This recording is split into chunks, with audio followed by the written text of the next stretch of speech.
आज चाळीसगावला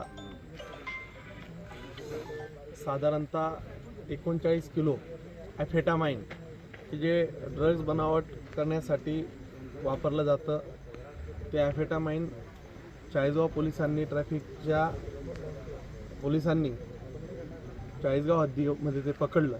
खरं तर त्याची ज्यावेळेस माहिती घेतली त्यावेळेस असं लक्षात आलं की ह्या ड्रग्सची किंमत साधारण 1 करोड ते 1.5 करोड रुपये पर किलो, म्हणजे 40 ते 60 कोटी रुपयाचा ॲफेटामाइन ड्रग्स हे चाळीसगावच्या हद्दीत हस्तगत करण्यात आलं। खरं तर हे जी गाडी आहे त्या सगळ्यांची आम्ही माहिती घेतली, पोलीस प्रशासनाने माहिती घेतली। हे दिल्लीहून निघालं होतं, इंदोर धुळे या मार्गाने ते औरंगाबाद आणि बँगलोरला डिलिव्हरी करण्याचं त्यांचं ज्या कमिटमेंट होत्या अशा सांगण्यात आल्या। खरं तर यामागे